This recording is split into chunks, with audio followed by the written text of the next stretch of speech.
ಆಡಳಿತ ಸರ್ಕಾರ ತನ್ನ ಸಾಧನೆಯನ್ನ ತೋರಿಸಿಕೊಳ್ಳಲೇಬೇಕಾದಂತ ಅನಿವಾರ್ಯತೆ.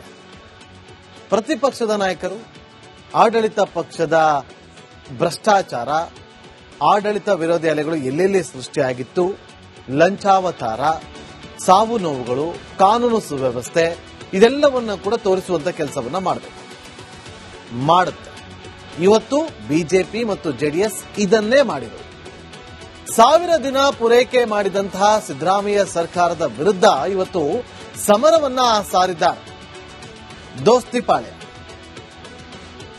ರಾಕ್ಷಸರ ದುರಾಡಳಿತಕ್ಕೆ ನೋಡಿ ಯಾವ ರೀತಿಯಾಗಿ ಮೆನ್ಷನ್ ಮಾಡಿದ್ದಾರೆ ಅಂತ.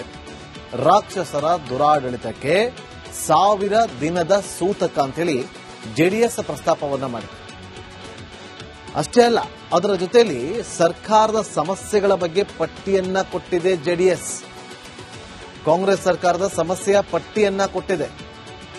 ಭ್ರಷ್ಟಾಚಾರದಲ್ಲಿ ಕರ್ನಾಟಕಕ್ಕೆ ನಂಬರ್ 1 ಸ್ಥಾನ ಜೆಡಿಎಸ್ ಕೊಟ್ಟಿರುವಂತ ಪಟ್ಟ. ನಾವು ಕೇಳೋದು, ವಿಪಕ್ಷದ ಕೆಲಸ ಏನು?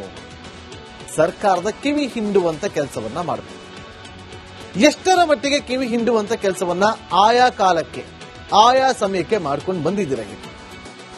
ಎಂತೆಂತ ಅವಕಾಶಗಳಿತ್ತು. ಒಟ್ಟೊಟ್ಟಿಗೆ ಹೋರಾಟವನ್ನ ಮಾಡಿದ್ರ, ಪ್ರತಿಭಟನೆಯನ್ನ ಮಾಡಿದ್ರ, ಅಲ್ಪಗಷ್ಟೇ, ಎಲ್ಲೋ ಬೆರಳಿಕೆಯಷ್ಟು ಹೋರಾಟಗಳಷ್ಟೇ ನಾವು ಕಂಡಿದ್ವಿ. ಒಂದು ಉದಾಹರಣೆ ಹೇಳಬೇಕು ಅಂತಂದ್ರೆ, ಮೂಡ ಹಗರಣದ ವಿಚಾರವಾಗಿ ಬೆಂಗಳೂರಿಂದ ಮೈಸೂರವರೆಗೂ ಪಾದಯಾತ್ರೆಯನ್ನ ಮಾಡ್ತೀರಿ. ಬಿಜೆಪಿಯವರು ಒಂದ್ಸರಿ ಮಾಡ್ತೀರಿ, ಜೆಡಿಎಸ್ ಅವರು ಒಂದ್ಸಲ ಮಾಡ್ತೀರಿ. ನೋಡಿ, ರಾಷ್ಟ್ರ ಮಟ್ಟದಲ್ಲಿ ಎನ್ಡಿಎ ಮೈತ್ರಿಕೂಟದಲ್ಲಿ ಎಲ್ಲವೂ ಕೂಡ ಸರಿ ಇದೆ ಅಂತಾನೆ ಬಿಂಬಿಸಲಾಗ್ತಾ ಇದೆ. ಕುಮಾರಸ್ವಾಮಿ ಅವರು ಕೇಂದ್ರ ಸಚಿವರಾಗಿದ್ದಾರೆ. ಅಲ್ಲಿರುವಂತಹ ಒಂದು ಒಗ್ಗಟ್ಟು ಇಲ್ಲಿ ಯಾಕೆ ಕಂಡು ಬರ್ತಾ ಇಲ್ಲ ಅನ್ನೋದು ಸಾಕಷ್ಟು ಬಾರಿ ಸಾರ್ವಜನಿಕರ ಪ್ರಶ್ನೆಯನ್ನ ಮಾಡಿದ್ದಾರೆ. ದೋಸ್ತಿ ಸಮರಕ್ಕೆ ಧುಮುಕ್ದಾಗ ಸಿದ್ದರಾಮಯ್ಯ ಸರ್ಕಾರದ ನಾಯಕರೆಲ್ಲರೂ ಕೂಡ ಹೇಳ್ತಾ ಇದ್ದಾರೆ, ನಿಮ್ಮ ದೋಸ್ತಿಯಲ್ಲಿ ಗಟ್ಟಿತನ ಇದೆಯಾ ಅನ್ನುವ ಪ್ರಶ್ನೆಯನ್ನ ಮಾಡ್ತಾ ಇದ್ದಾರೆ. ಇರ್ಲಿ, ಈಗ 1000 ದಿನ ಪೂರೈಕೆ ಮಾಡಿದೆ. ಪ್ರತಿಪಕ್ಷದ ನಾಯಕರು ಈಗ ಅದನ್ನ ಎತ್ತಿ ಹಿಡಿಯುವಂತ ಕೆಲಸವನ್ನ ಮಾಡಿದ್ದಾರೆ. 1000 ದಿನ 1000 ಸಮಸ್ಯೆ ಅಂತ ಹೇಳಿ ಪಟ್ಟಿಯನ್ನು ಕೂಡ ಮಾಡಿದ್ದಾರೆ. ಅದರಲ್ಲಿ ಮೊದಲನೇದಾಗಿ ತಗೊಂಡಿರುವಂತಹ ವಿಚಾರ, ಕರ್ನಾಟಕದಲ್ಲಿ 2800ಕ್ಕೂ ಹೆಚ್ಚು ರೈತರ ಆತ್ಮಹತ್ಯೆ ಆಗಿದೆ ಅಂತೇಳಿ ಪಟ್ಟಿಯನ್ನ ಕೊಟ್ಟಿದ್ದಾರೆ. ಅಂದ್ರೆ ದಿನಕ್ಕಿಬ್ಬರು ಇಲ್ಲ 3 ರೈತರು ಆತ್ಮಹತ್ಯೆಗೆ ಶರಣಾಗ್ತಿದ್ದಾರೆ. 2.80 ಲಕ್ಷ ಸರ್ಕಾರಿ ಹುದ್ದೆ ಖಾಲಿ ಇದೆ, ಇದ್ರೂ ನೇಮಕಾತಿ ಇಲ್ಲ. ಇವತ್ತು ಎಷ್ಟೋ ಜನ ಸರ್ಕಾರಿ ನೌಕರರು ಮಾತಾಡ್ತಾರೆ, ನಮಗೆ ಸಂಬಳ ಈಗಂತೂ ಸಿಗ್ತಾ ಇದೆ, ಮುಂದೆ ಅದು ಸಿಗುತ್ತೋ ಇಲ್ವೋ ಅನ್ನೋ ಭಯ ಇದೆ ಅಂತೇಳಿ. ಎಷ್ಟೋ ಜನ ಅಧಿಕಾರಿಗಳು ತಮ್ಮ ಮನದಾಳದ ಮಾತುಗಳನ್ನ ತನ್ನ ಆಪ್ತರ ಬಳಿ ಹೇಳ್ಕೊಳ್ತಾರೆ, ಏನಪ್ಪ ಇಷ್ಟೊಂದು ಕಷ್ಟ ಆಗ್ತಾ ಇದೆ, ಸರ್ಕಾರದ ಖಜಾನೆಯಲ್ಲಿ ದುಡ್ಡಿದ್ಯೋ ಇಲ್ವೋ ಅನ್ನೋ ಆತಂಕದಲ್ಲಿದ್ದೀವಿ, ನಾವು ಹೇಗೆ ನಾವು ನಿಭಾಯಿಸೋದು ಅನ್ನೋದು ಒಂದು ಕಡೆ ಆದ್ರೆ, ಇನ್ನು 2,80,000 ಸರ್ಕಾರಿ ಹುದ್ದೆ ಖಾಲಿ ಇದೆ, ನೇಮಕಾತಿ ಮಾಡ್ತಿಲ್ಲ, ಯಾರು ತಲೆ ಕೆಡಿಸ್ಕೊಳ್ತಿಲ್ಲ. ಅದೋಗಿ ನೆಕ್ಸ್ಟ್ ಗುತ್ತಿಗೆದಾರರು ಇವತ್ತು ಆತ್ಮಹತ್ಯೆ ಭಾಗ್ಯ ಕೊಟ್ಬಿಟ್ಟಿದ್ದಾರೆ. ಅವರು ಬಾಕಿ ಹಣ ಕೊಡ್ತಾ ಇಲ್ಲ. ಗುತ್ತಿಗೆದಾರರಿಗೆ ಆರೋಪವನ್ನ ಮಾಡಿದನ್ನು ನೀವು ಕೂಡ ಗಮನಿಸಿದ್ರಿ. 80% ಕಮಿಷನ್ ಕೊಡಬೇಕು, 40% ಕಮಿಷನ್ ಕೊಡಬೇಕು, 60% ಕಮಿಷನ್ ಕೊಡಬೇಕು ಅಂತೇಳಿ ಕೆಲಸ ಮಾಡಿ ಅಂತ ಹೇಳ್ತಾರೆ. ಯಾವ್ದೊಂದು ಮೊನ್ನೆ ಸ್ಟೋರಿ ಬಂದಿತ್ತು, ಆ ಜಿಲ್ಲೆನಲ್ಲಿ ಕೆಲಸ ಇಂಥದ್ದು ಇದೆ ಅಂತಿದ್ದಂಗೆನೆ ಗುತ್ತಿಗೆದಾರರು ಹೋಗ್ತಾರಂತ, ಇದು ನಮಗೆ ಕೊಡಿ ಅಂತೆ. ದುಡ್ಡು ಲಂಚನೂ ಕೊಡ್ತಾರೆ. ಲಂಚನೂ ಕೊಟ್ಟು ಮನೆ ಮಠ ಮಾರಿ, ಚಿನ್ನಾಭರಣಗಳನ್ನು ಅಡ ಇಟ್ಟು, ಕೈ ಸಾಲ ಮಾಡಿ, ಲೋನ್ ತೆಗೆದು ಆ ಪ್ರಾಜೆಕ್ಟ್ ನ ಕಂಪ್ಲೀಟ್ ಮಾಡ್ತಾರೆ. ಹೋಗಿ ಬಿಲ್ ಕೇಳಿದಾಗ ನಾವಿನ್ನು ಟೆಂಡರೇ ಕರೆದಿಲ್ಲ ಅಂತ ಹೇಳ್ತಾರೆ. ಈ ತರದ ಸ್ಥಿತಿ ನಿರ್ಮಾಣ ಆಗಿದೆ ರಾಜ್ಯದಲ್ಲಿ. ಗುತ್ತಿಗೆದಾರರ ಸಮಸ್ಯೆಯನ್ನ ಕೇಳೋರಿಲ್ಲ. ಅವರು ಕಷ್ಟಪಟ್ಟು ಏನೋ ಒಂದು ಪ್ರಾಜೆಕ್ಟ್ ಗಳನ್ನ ತಗೊಂಡು ಟೆಂಡರ್ ಅಲ್ಲಿ ಕೆಲಸವನ್ನ ಮಾಡೋದಕ್ಕೆ ಹೋಗ್ತಾರೆ. ಅದಕ್ಕೆ ತಕ್ಕಂಗೆ ಅದಕ್ಕೆ ಬಿಲ್ಗಳು ಕೂಡ ಬಿಡುಗಡೆ ಆಗ್ತಾ ಇಲ್ಲ. ಯಾವಾಗ ಬಿಡುಗಡೆ ಆಗುತ್ತೆ ಅಂತ ಹೇಳಿ ಪ್ರಶ್ನೆಯನ್ನ ಮಾಡಿದ್ರೆ ಎಷ್ಟೋ 1000 ಕೋಟಿ ಬಿಲ್ಲು ಪೆಂಡಿಂಗ್ ಇರೋದು. ಇವ್ರನ್ನ ಕೇಳಿದ್ರೆ ಬಿಜೆಪಿ ಮೇಲೆ ಹೇಳ್ತಾರೆ, ಅವ್ರ ಕಾಲದಲ್ಲಿ ಆಗಿದ್ದು ಅದು ನಾವೇ ಕೊಡಬೇಕು ಅಂತೇಳಿ. ಒಟ್ಟಿನಲ್ಲಿ ಕೆಲಸ ಆಗಿದೆ ಅಲ್ವಾ ರಾಜ್ಯದಲ್ಲಿ, ಅದಕ್ಕೆ ನೀವು ಚೆಕ್ ಮಾಡಿ ಕೊಡಬೇಕಲ್ವಾ ಬಿಲ್ಲು. ಅನ್ನೋದನ್ನ ಗುತ್ತಿಗೆದಾರರು ಪ್ರಶ್ನೆ ಮಾಡಿದ್ದಾರೆ. ಹಾಗಾಗಿ ಇವತ್ತು ಗುತ್ತಿಗೆದಾರರು ಆತ್ಮಹತ್ಯೆಗೆ ಶರಣಾಗ್ತಿದ್ದಾರೆ. ಸರ್ಕಾರ ಆತ್ಮಹತ್ಯೆ ಭಾಗ್ಯವನ್ನು ಕೊಟ್ಬಿಟ್ಟಿದೆ ಅಂತೇಳಿ ಜೆಡಿಎಸ್ ಆರೋಪ ಮಾಡ್ತಾರೆ, ದೋಸ್ತಿಗಳು ಆರೋಪವನ್ನ ಮಾಡ್ತಾರೆ. ಸರ್ಕಾರದ ಕಿರುಕುಳಕ್ಕೆ ಅಧಿಕಾರಿಗಳ ಸರಣಿ ಆತ್ಮಹತ್ಯೆಗಳಾಗ್ತಾ ಇದೆ.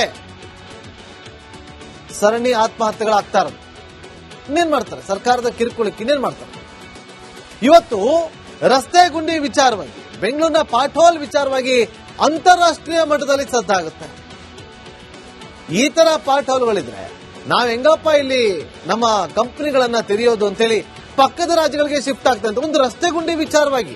ಆ ರಸ್ತೆ ಗುಂಡಿಯಿಂದಾಗಿ ಟ್ರಾಫಿಕ್ ಜಾಮ್ ಆಗ್ತಾ ಇದೆ, ಧೂಳು, ರಸ್ತೆ ಮೇಲೆ ಸರಿಯಾಗಿ ಓಡಕ್ಕಾಗಲ್ಲ.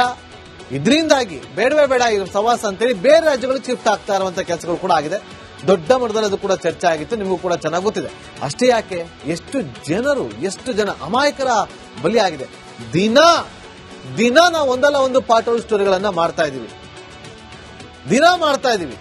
ಆದ್ರೆ ಯಾರು ತಲೆ ಕೆಡಿಸ್ಕೊಳ್ತಿಲ್ಲ. ಕೋರ್ಟ್ ಸೂಚನೆ ಕೊಟ್ಟರು ಕೂಡ ಡಿಸಿಎಂ ಡಿ ಕೆ ಶಿವಕುಮಾರ್ ಅವರು ಹೇಳ್ತಾರೆ ಎಲ್ಲ ಮುಚ್ಚಿಬಿಡ್ಬೇಕು ಅಂತೇಳಿ.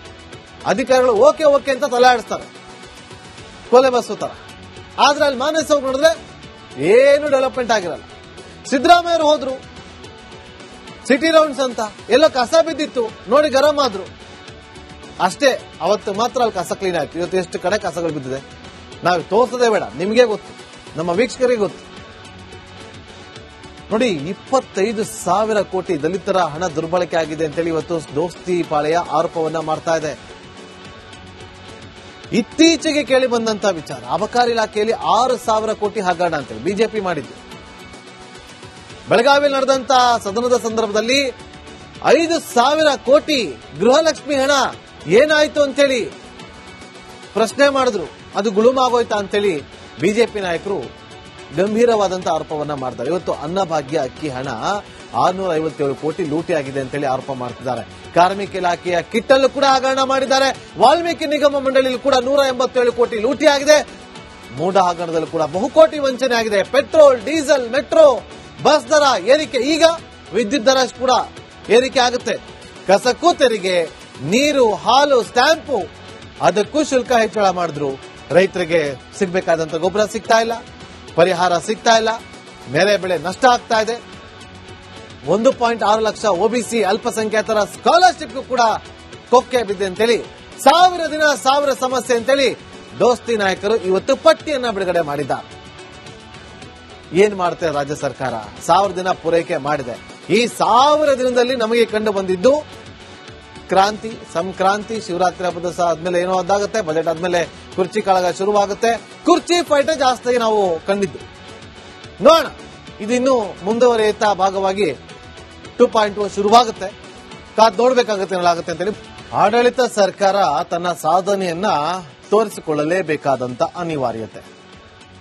ಪ್ರತಿಪಕ್ಷದ ನಾಯಕರು ಆಡಳಿತ ಪಕ್ಷದ ಭ್ರಷ್ಟಾಚಾರ, ಆಡಳಿತ ವಿರೋಧಿ ಅಲೆಗಳು ಎಲ್ಲೆಲ್ಲಿ ಸೃಷ್ಟಿಯಾಗಿತ್ತು, ಲಂಚಾವತಾರ, ಸಾವು ನೋವುಗಳು, ಕಾನೂನು ಸುವ್ಯವಸ್ಥೆ, ಇದೆಲ್ಲವನ್ನ ಕೂಡ ತೋರಿಸುವಂತ ಕೆಲಸವನ್ನ ಮಾಡುತ್ತೆ. ಇವತ್ತು ಬಿಜೆಪಿ ಮತ್ತು ಜೆಡಿಎಸ್ ಇದನ್ನೇ ಮಾಡಿದರು. 1000 ದಿನ ಪೂರೈಕೆ ಮಾಡಿದಂತಹ ಸಿದ್ದರಾಮಯ್ಯ ಸರ್ಕಾರದ ವಿರುದ್ಧ ಇವತ್ತು ಸಮರವನ್ನ ಸಾರಿದ್ದಾರೆ ದೋಸ್ತಿ ಪಾಳೆ. ರಾಕ್ಷಸರ ದುರಾಡಳಿತಕ್ಕೆ ನೋಡಿ ಯಾವ ರೀತಿಯಾಗಿ ಮೆನ್ಷನ್ ಮಾಡಿದ್ದಾರೆ ಅಂತ. ರಾಕ್ಷಸರ ದುರಾಡಳಿತಕ್ಕೆ 1000 ದಿನದ ಸೂತಕ ಅಂತ ಹೇಳಿ ಜೆಡಿಎಸ್ ಪ್ರಸ್ತಾಪವನ್ನ ಮಾಡಿದೆ. ಅಷ್ಟೇ ಅಲ್ಲ, ಅದರ ಜೊತೆಯಲ್ಲಿ ಸರ್ಕಾರದ ಸಮಸ್ಯೆಗಳ ಬಗ್ಗೆ ಪಟ್ಟಿಯನ್ನ ಕೊಟ್ಟಿದೆ ಜೆಡಿಎಸ್. ಕಾಂಗ್ರೆಸ್ ಸರ್ಕಾರದ ಸಮಸ್ಯೆಯ ಪಟ್ಟಿಯನ್ನ ಕೊಟ್ಟಿದೆ. ಭ್ರಷ್ಟಾಚಾರದಲ್ಲಿ ಕರ್ನಾಟಕಕ್ಕೆ ನಂಬರ್ 1 ಸ್ಥಾನ ಜೆಡಿಎಸ್ ಕೊಟ್ಟಿರುವಂತ ಪಟ್ಟ. ನಾವು ಕೇಳೋದು, ವಿಪಕ್ಷದ ಕೆಲಸ ಏನು? ಸರ್ಕಾರದ ಕಿವಿ ಹಿಂಡುವಂತ ಕೆಲಸವನ್ನ ಮಾಡಬೇಕು. ಎಷ್ಟರ ಮಟ್ಟಿಗೆ ಕಿವಿ ಹಿಂಡುವಂತ ಕೆಲಸವನ್ನ ಆಯಾ ಕಾಲಕ್ಕೆ, ಆಯಾ ಸಮಯಕ್ಕೆ ಮಾಡ್ಕೊಂಡು ಬಂದಿದ್ದೀರ. ಎಂತೆಂತ ಅವಕಾಶಗಳಿತ್ತು. ಒಟ್ಟೊಟ್ಟಿಗೆ ಹೋರಾಟವನ್ನ ಮಾಡಿದ್ರ, ಪ್ರತಿಭಟನೆಯನ್ನ ಮಾಡಿದ್ರ, ಅಲ್ಪಗಷ್ಟೇ, ಎಲ್ಲೋ ಬೆರಳಿಕೆಯಷ್ಟು ಹೋರಾಟಗಳಷ್ಟೇ ನಾವು ಕಂಡಿದ್ದು. ಒಂದು ಉದಾಹರಣೆ ಹೇಳಬೇಕು ಅಂತಂದ್ರೆ, ಮೂಡ ಹಗರಣದ ವಿಚಾರವಾಗಿ ಬೆಂಗಳೂರಿಂದ ಮೈಸೂರವರೆಗೂ ಪಾದಯಾತ್ರೆಯನ್ನ ಮಾಡ್ತೀರಿ, ಬಿಜೆಪಿ ಅವರು ಒಂದ್ಸರಿ ಮಾಡ್ತೀರಿ, ಜೆಡಿಎಸ್ ಅವರು ಒಂದ್ಸಲ ಮಾಡ್ತೀರಿ. ನೋಡಿ, ರಾಷ್ಟ್ರ ಮಟ್ಟದಲ್ಲಿ ಎನ್ಡಿಎ ಮೈತ್ರಿಕೂಟದಲ್ಲಿ ಎಲ್ಲವೂ ಕೂಡ ಸರಿ ಇದೆ ಅಂತಾನೆ ಬಿಂಬಿಸಲಾಗ್ತಾ ಇದೆ. ಕುಮಾರಸ್ವಾಮಿ ಅವರು ಕೇಂದ್ರ ಸಚಿವರಾಗಿದ್ದಾರೆ. ಅಲ್ಲಿರುವಂತಹ ಒಂದು ಒಗ್ಗಟ್ಟು ಇಲ್ಲಿ ಯಾಕೆ ಕಂಡು ಬರ್ತಾ ಇಲ್ಲ ಅನ್ನೋದು ಸಾಕಷ್ಟು ಬಾರಿ ಸಾರ್ವಜನಿಕರ ಪ್ರಶ್ನೆಯನ್ನ ಮಾಡಿದ್ದಾರೆ. ದೋಸ್ತಿ ಸಮರಕ್ಕೆ ಧುಮುಕ್ದಾಗ ಸಿದ್ದರಾಮಯ್ಯ ಸರ್ಕಾರದ ನಾಯಕರೆಲ್ಲರೂ ಕೂಡ ಹೇಳ್ತಾ ಇದ್ದಾರೆ, ನಿಮ್ಮ ದೋಸ್ತಿಯಲ್ಲಿ ಗಟ್ಟಿತನ ಇದೆಯಾ ಅನ್ನುವ ಪ್ರಶ್ನೆಯನ್ನ ಮಾಡ್ತಾ ಇದ್ದಾರೆ. ಇರ್ಲಿ, ಈಗ 1000 ಜನ ಪೂರೈಕೆ ಮಾಡಿದೆ. ಪ್ರತಿಪಕ್ಷದ ನಾಯಕರು ಈಗ ಅದನ್ನ ಎತ್ತಿ ಹಿಡಿಯುವಂತ ಕೆಲಸವನ್ನ ಮಾಡಿದ್ದಾರೆ.